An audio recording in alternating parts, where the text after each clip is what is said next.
it's getting dusk, time to pull out my headlamp, and there's that that millisecond where I'm, oh no. So let's break down what's going on. Why am I losing power in my headlamp, even if the battery's backwards?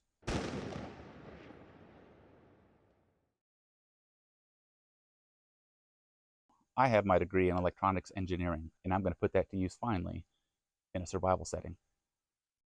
Headlamp. Hello world, Will White here, Pike Antler Survival School. How to keep this from leaking power. I'm not talking just the button accidentally being turned on in your pack. I'm talking long-term storage in a convenient way that you can easily access your headlamp, get it working without having to dig through your pack to find your batteries. This is kind of a big deal.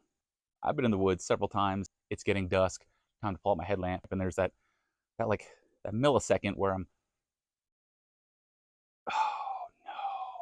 Like I'm always worried, is it going to work? Is it not? Okay, because sometimes it just happens. Did the on button get hit in my pack? Did the battery leak electricity? I don't know. So when it turns on, it's like this. I feel most of us can vouch for having that experience.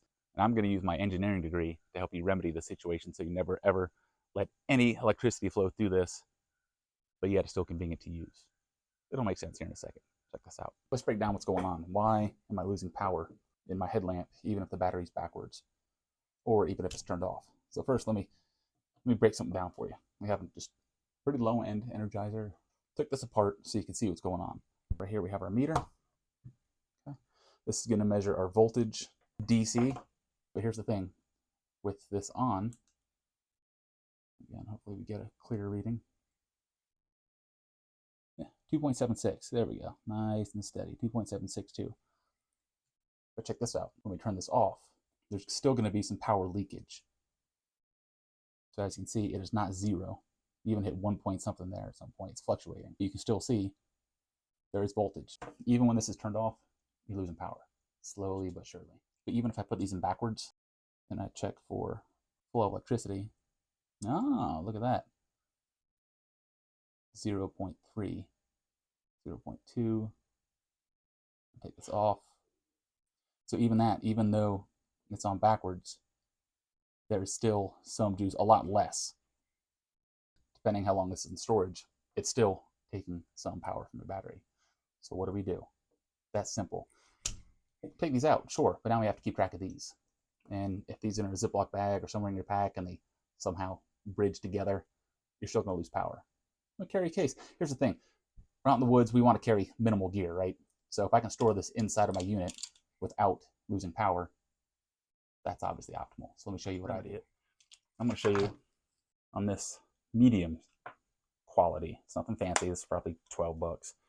So even with this, if I were to flip this middle battery around, well, you've already seen there's still going to be some circulation of electrons, and that's what we're trying to avoid. So if we can have some sort of guard, all we're going to do is put something in between the terminals and the batteries. Stopwatch I bought for survival summer camp for kids. So I'm going to use this. What you're going to need: scissors, piece of plastic, Sharpie. Okay, so first I'm going to just get my measurements. I'm going to mark the borders of the actual device. Go ahead and just cut. Now I'm going to cut it quite long. I want plenty of wiggle room. Now this should fit in there. Nice and pretty. Now I'm going to mark where the grooves are, the high points, so I can cut those out so this actually recesses deeper. Okay, so mark here, mark there. Great. Now I'm just going to cut a little inverted V.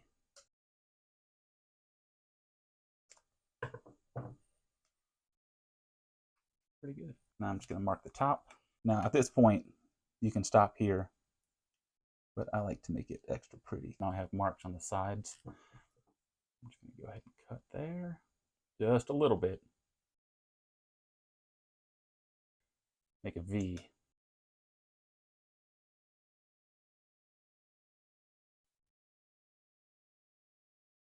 So this fits inside. In theory, all you need is one. I need to go back and double check that. So what I'm going to do is just cap the ends Make sure there's no connection. And we're going to see if we have any circulation of electrons, electricity. So now we're at 0015. So we still have some flowing, even though there's no terminals contacted on one side. So now all terminals are covered.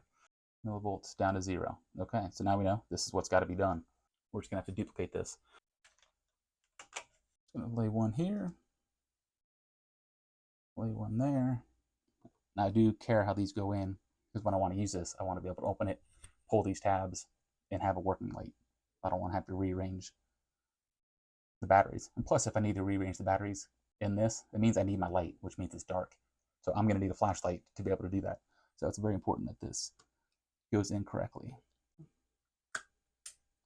Fold them over, close it up, and that's it. When I need this, where are you going to put the tabs? Let me show you. So open it up, pull one tab, just set it right there. Pull another tab, set it right there. And these are thin enough that they're not really going to obstruct this closing. So we're good to go.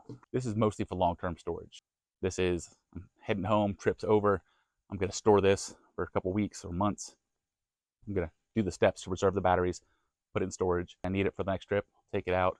When I get to the woods, I'll make my adjustments, take the tabs out, and that's it.